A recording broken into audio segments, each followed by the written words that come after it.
Sugar triggers a very primal mechanism that historically, going back to our hunter-gatherers and beyond, served us very well. And that system's the dopamine system, right? So it's the system set up for anticipation, reward, motivation. It curates our mental state. So you and I sitting here, we'd be getting pumps of dopamine, particularly before we started rolling. That anticipation, a bit, the nerves. That's dopamine and all its biological cousins, adrenaline and cortisol. So what sugar does on ingestion, it triggers that loop. So neurons in our gut, and remind me to say about all the guises of sugar too. So let's say we eat a Tim Tam, right? Neurons in our gut identify the sugar in the Tim Tam and send a direct message up the vagus nerve into our brain and triggers dopamine. And you go, oh, that was good. Makes you feel good, right? And then very shortly after, if not, there's an overlap of pleasure and pain. And the pain isn't felt like a stubbed toe or a headache or anything of that nature. It's the feeling of missing out. It's the feeling of craving. And so we circle back around and we want more of the thing that brought us the pleasure. In isolation, it's not a malevolent force. It's not a bad thing. So if I went upstairs and had a Tim Tam and then didn't eat another Tim Tam for the next year, nothing. It has no consequence. If I was to eat that Tim Tam, 10 minutes later have another Tim Tam, and then have another couple tonight, then what I do, there no longer becomes this sort of equal measure of pleasure and pain. There's actually an unequal measure in the sense that pain becomes amplified. And so the pain and the craving exceeds the pleasure that you experience from that Tim Tam. And so you're in this sort of negative loop, which is the backbone for addiction. So in essence, what I'm saying is that sugar has this pernicious effect and it's ubiquitous in society and it's triggering this mechanism that's largely out of our control.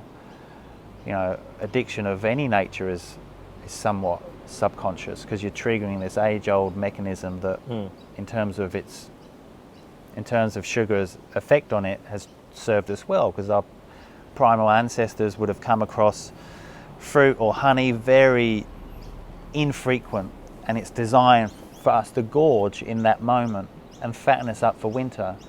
But winter never comes, right? Not in 2021. The fridge is always turned on. Fridge is always turned on. There's always food in supermarket aisles. Like we don't have those really strong seasons anymore. And so Tim Tam is a very obvious form of sugar, and we can all acknowledge that it's a confectionery item.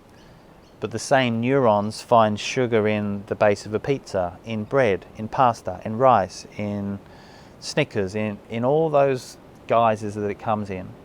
And it's nothing to do with the sensation or the taste of these foods, because research has shown that if you remove that element, i.e. food enters through the gut or the throat, the same thing happens. The neurons pick it up in here, send a message, trigger dopamine, and send that loop spinning. So it's not about, I love the taste of sugar, bring me more. There's this subversive mechanism it's almost, your hands are off the wheel. What's driving it is this system that's primal in nature, it's deep-seated stuff. And so people fall into all manner of addictions because of it. Sex, coke, pornography, and chocolate and sugar is one of them. And the only way to quieten down that system and redress that seesaw, redress that balance of pleasure and pain, is to forego that pleasure for a period of time. Yeah. Abstinence.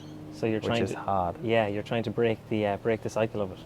Yeah, it's just breaking habits. Yeah. Which when you throw in that the pain and the craving, makes it hard. That's why people can't kick certain addictions. It's not because they're. And here's the thing that we should all know: if you do have a propensity for sugar, or there's a thing that you can't go without, whether that's a chocolate bar or a cake or ice cream at the end of the day, or pasta, or all those foods of that nature, and you've tried and tried and tried and you can't give it up, it's not because you're lazy or you lack willpower or any negative label like that. It's because of this deep-seated primal mechanism that's fucking tripping you up every time. So it's almost subconscious. It's not even at the conscious level where you're Totally. thinking.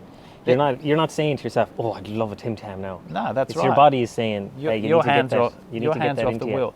There's a with dopamine. There's a sensory and a motor response, right?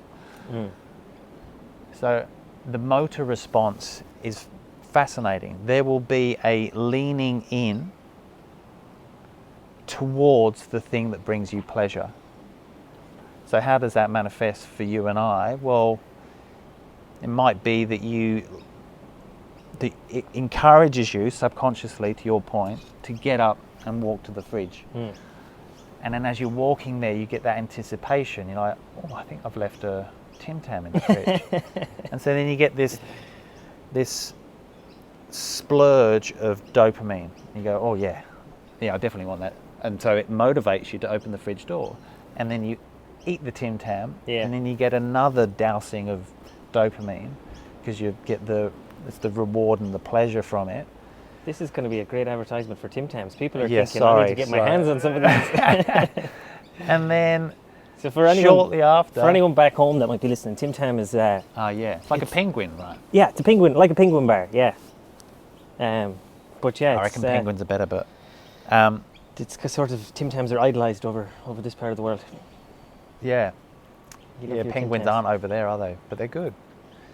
So that the pleasure that you receive, or the pleasure that you receive becomes not one for one. So you can't have the pleasure without the pain. That's just the way that the system's set up. But over time, and it's not one for one in an isolated incident. It's sort of in favor of pain, but over time, if you continually feed that addiction or that pleasure, this seesaw gets really out of whack, and you are in constant craving, you're in constant pain, and you depress dopamine, baseline dopamine. Yeah. So all through the day, we're getting surges of tonic dopamine. Yeah. So there's a baseline.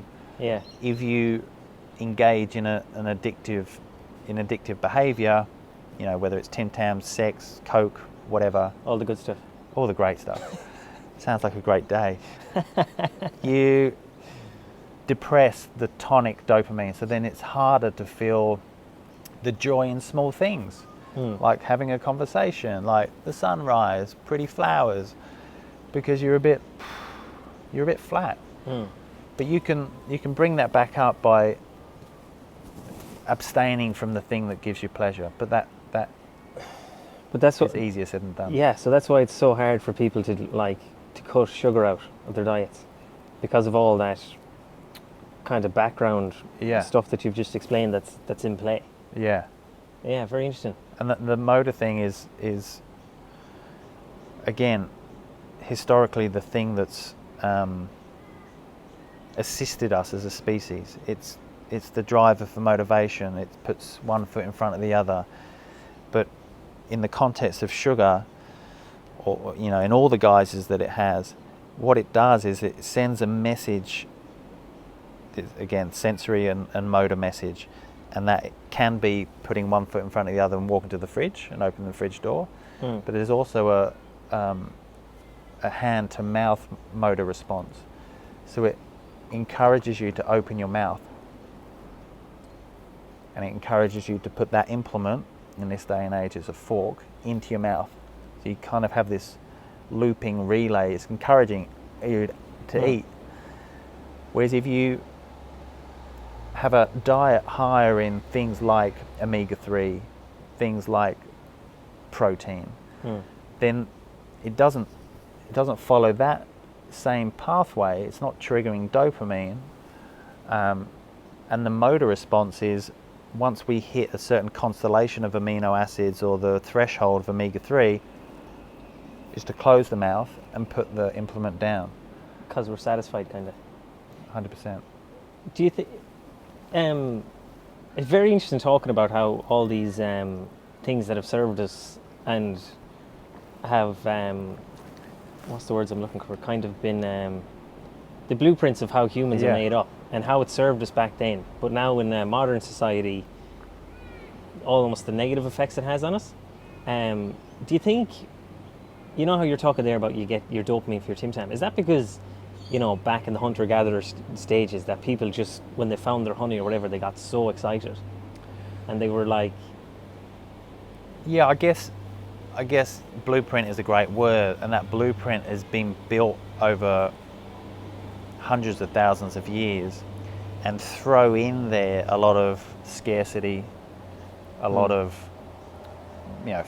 scarcity in the form of famine or drought, and so it's almost like our system is set up to contend with hardship, if that makes sense. Yeah, I know. Which is why when your girlfriend goes without breakfast, we're okay, and it actually upregulates things to get us moving to go look for stuff.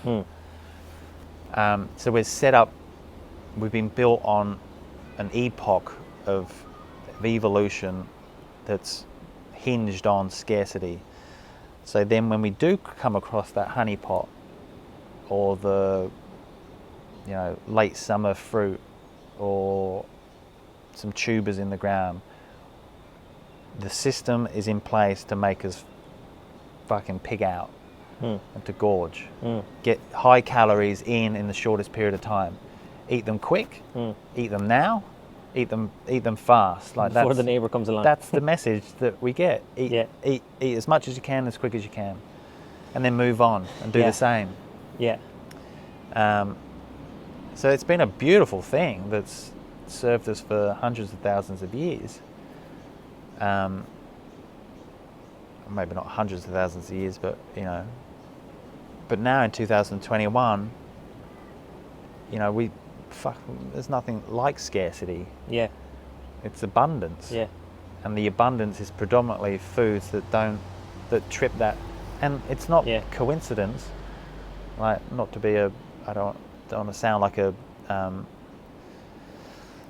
conspiracy theorist, but it's no coincidence that manufacturers are producing foods that have a certain profile, and it's that profile that lights that dopamine up like a Christmas tree. So I might get another packet of those when I go shopping. Oh, that's it. It's like when you go towards the checkout, it's not fruit and veggies that's lined up along. It's all the good stuff is left there, so that when you're leaving the island where you're going to pay for your petrol, it's all the like you said, that profile of stuff that's there shouting out at you. Totally. So sugar. Sugar's a massive one to get rid of. Yeah, I think the diet. Yeah. What else? I think maybe if you can extend that, so sugar. Just because I don't want people to think, well, I hardly eat a Tim Tam, but sugar is ubiquitous in all. I don't want to say all, but most processed, refined foods. Like your tomato sauce that you're putting in with your bolognese. Yeah, and it doesn't have to taste sweet. Your tomato ketchup and everything. Yeah, it can taste savoury, like a pizza base or any condiment. Yeah, barbecue sauce. It does have a sweetness, obviously, but it's not a confectionery item.